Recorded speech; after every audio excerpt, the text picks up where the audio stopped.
I'm a 32-year-old guy with a pretty average life. Nothing dramatic, nothing glamorous. Steady job, small apartment, predictable routines. But in my family, I somehow ended up with this strange label of being the reliable one.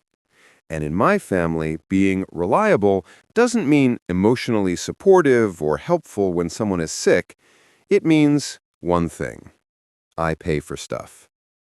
I didn't even notice when it began. It started with small things. My sister forgot to pay the electric bill once, so I covered it. Then groceries. Then school supplies for my niece. Then birthdays, emergencies, temporary loans that were never paid back. Every time something went wrong in their household, I was the backup generator. And I didn't question it because it always felt like, well, family. My niece is 13. She and I have always been close, or at least I thought we were. I don't have kids, so I gave her extra attention, maybe too much attention. And I guess that set the dynamic without me realizing it. Everything came to a breaking point on her birthday. Imagine a crowded living room full of people, family, neighbors, random folks my sister likes to invite because she loves playing hostess even when she can't afford it. Music, food, laughter, and me standing there with an $850 phone I bought for my niece. I talked myself into it because she'd been struggling with school and emotions, and I wanted to cheer her up.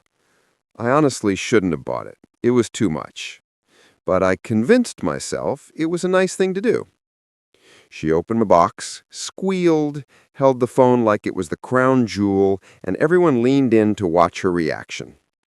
Then she turned to me, smiled in this bratty little way only a 13-year-old can, and said, "Mom says if you disappeared tomorrow, no one would even notice." The room froze for half a second, and then everyone burst into laughter.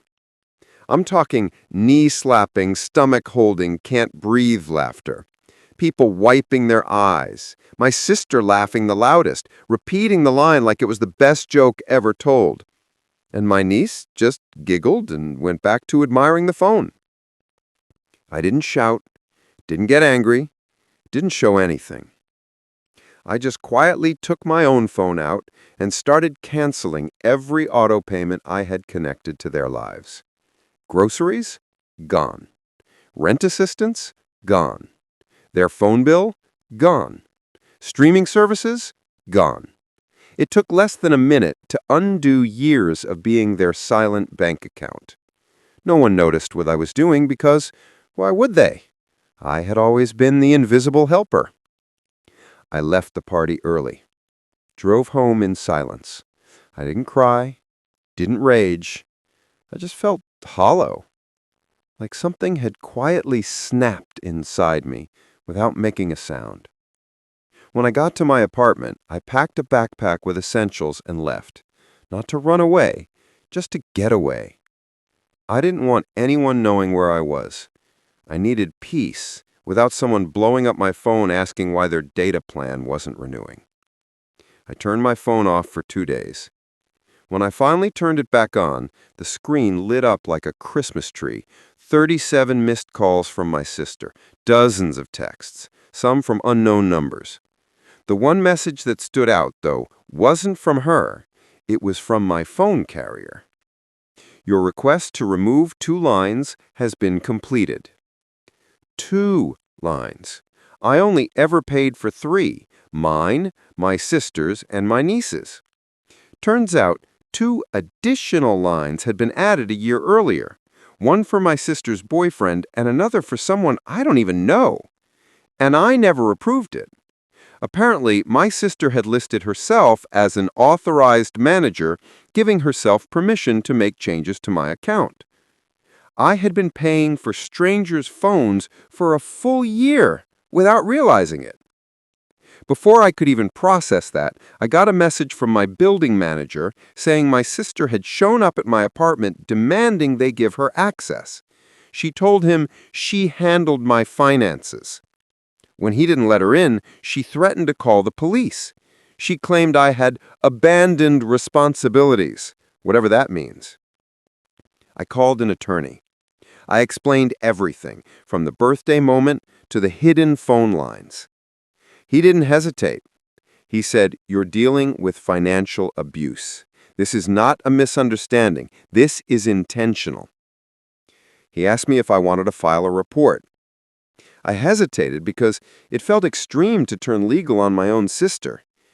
But then I remembered the laughter, the mocking, the kid repeating her mother's words, and how comfortable everyone had become with using me.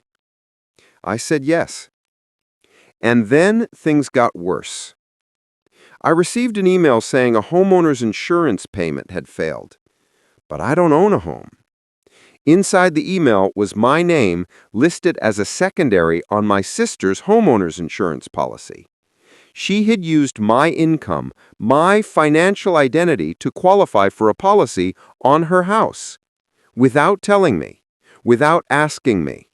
She'd been paying for it for over a year, but using my information meant collectors could come after me if she stopped. She had tied her property and finances to mine like we were married. My attorney fast-tracked everything: identity theft report, credit freeze, fraud notifications. The insurance company reviewed the documents and revoked the policy within 48 hours. That was a massive problem for her, because her rent-to-own contract required valid insurance.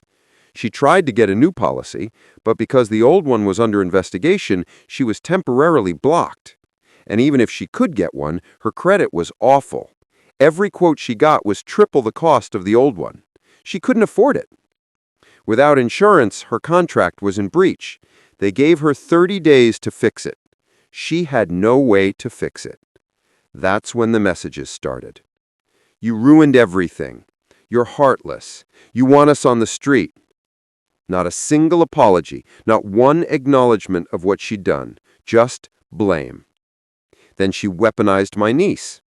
My niece texted me saying, "Mom says you hate us and want us homeless. Why are you doing this?" I typed so many explanations, then deleted them. Finally, I wrote, "Ask your mom who opened accounts in my name." She saw it, didn't respond for hours. Then suddenly my sister's tone changed. Anger mixed with panic. She tried calling nonstop. I ignored every attempt. Then she showed up at my job. She tried crying, then yelling, then guilt-tripping me in front of my coworkers. Security had to escort her out when she wouldn't stop. I finally told her, "You committed fraud. You mocked me. You used me. That ends today." She didn't want to hear it. The day before the eviction, she and my niece cornered me in a parking lot. My niece looked miserable. The expensive phone I'd bought her hung loosely from her hand. My sister launched into a speech about how she owed me because family takes care of each other. I told her, family doesn't steal Social Security numbers. Family doesn't secretly link bills to someone else. Family doesn't humiliate the person who's been helping them for years. My niece finally asked her, "Mom, did you really use his name without telling him?" She didn't answer. She didn't deny it. She just grabbed my niece's wrist and pulled her away, hissing at me that I'd regret this. 2 days later, she was evicted. A borrowed truck sat in front of her house as she and my niece loaded their things. My niece kept glancing at me with this expression that was half apology, half shock. She finally saw the truth. Not because I said anything, because the consequences had arrived, and they were undeniable. Carrier removed all fraudulent records from my account. The insurance company cleared everything. My credit was locked tight. My attorney filed the civil case. And my sister? Well, she's going to have to deal with what she built. People think you're supposed to tolerate anything from family. They think love means unlimited sacrifice. But love is honesty, respect, boundaries, none of which she gave me. I didn't ruin her life. I just stopped holding it together. And the moment I stepped back, everything she had built on me collapsed. And honestly, that told me everything I needed to know. If you made it to the end, feel free to follow. I promise I'm cheaper than an $850 phone and way more effective at delivering consequences.